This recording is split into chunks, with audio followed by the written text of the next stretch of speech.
Folks, I'm sitting here talking to Scrumbley Coldwin from the Cockettes. They're coming to the Public Theater, Joe's Pub, September 9. Now, all of their material is original material, and it's a foregone conclusion that most, if not all of it, was written by Scrumbley. Now, I was just chatting with him before we pressed record, and I thought he was well trained. I thought this was something he has done since he was a baby. And off the cuff, he just says, "Oh, I took a few years of composition." Scrumbley, tell us about the material, your ideas, how it came to pass that you were writing these material, how it, as I said before, how you became the Mozart of the Cockettes. Well, I'd done a little bit of composition back when I was a folk music person in the I told you a little bit of composition. Yeah, in the early '60s. I wrote poems, I wrote lyrics, but nothing. And I was serious. I was setting James Joyce's a piece by James Joyce to music, a series of his poetry. I was wanted to be a serious composer, but then the Cockettes came along and oh yeah, okay, let's write a melody. You've got these set of lyrics, I'll write the melody. Let me put it and let me see what I can do. And I just sort of wrote them as almost throwaway pieces, exercises, just a lot of fun, nothing very complex, straightforward. And people liked them. They were in the style, because we always were doing shows that were set in anywhere from the 20s to the 50s. So they were all set in retro decades.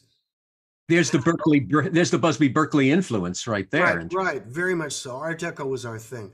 Right. And before it was really popular. So I wrote in that style, and with no intent that they were really ever going to be sung that much. They were just for fun.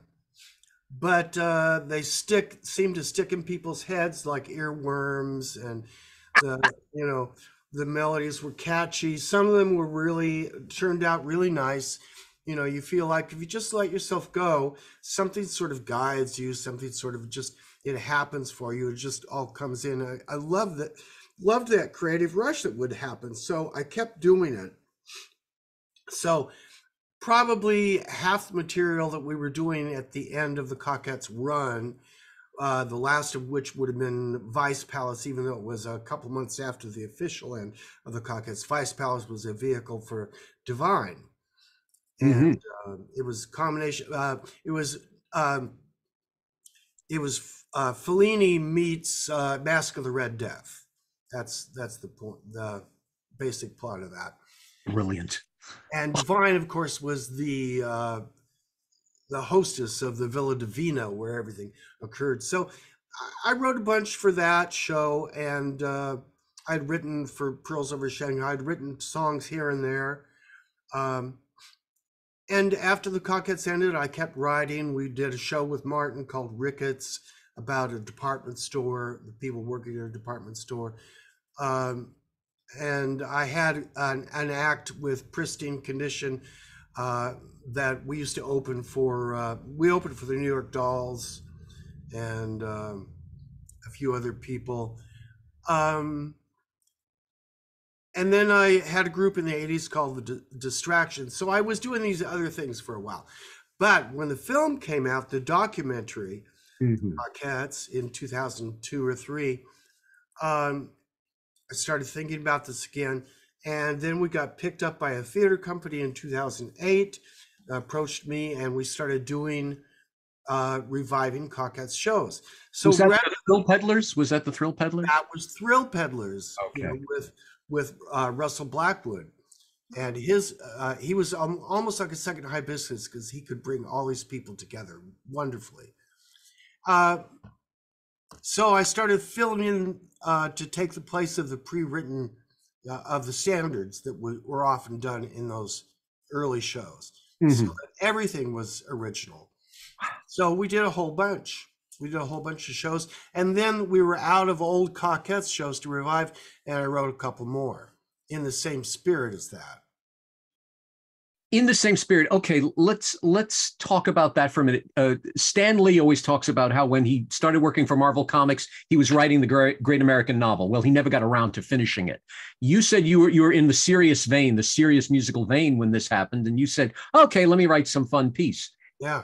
You never wanted to go back. You never did. You ever say, I should finish my sonata, I should finish my opera, or whatever it was? This was all for you. Well, I did a show one time of a sort of a vanity show, and I threw one of those pieces in there, but that was it. That was enough, because really I started recognizing what I was doing as its own kind of art form. So I'm pleased. I also wrote for my group, The Distractions, wrote some new wave a cappella pieces. And various theater pieces that I would be involved in other theater, setting some songs in Brecht pieces that we did, Wow. Things like that. But it was always nothing too complex or serious. I suppose when I was trying to write, like for the avant-garde 1920s in Paris. That was probably the most avant-garde piece I ever wrote. Da da da da da da da da da da da. And another piece for the German cabaret called Untamed Stage, where it's almost operatic, but then with a sort of Brechtian chorus that would happen every so often. Too Decadent for You was the name of that piece. So. Yeah, so it's Cockettes in the sense that it needs to celebrate the past, poke fun at the same time, and maybe extend it so it was more, quite a bit more outrageous than the original. Wow. And the idea, the fun of, we're not on purpose to shock people, but things that would be shocking to a lot of people, and Right. still are today. Right. Well, hopefully you'll shock us even more. Ladies and gentlemen, you're going to hear original music by the original group, or the original player, if you will, who wrote them at the Public Theater, Joe's Pub, September 9. I'm going to be there. I hope you will join me for some brilliance. Mm-hmm.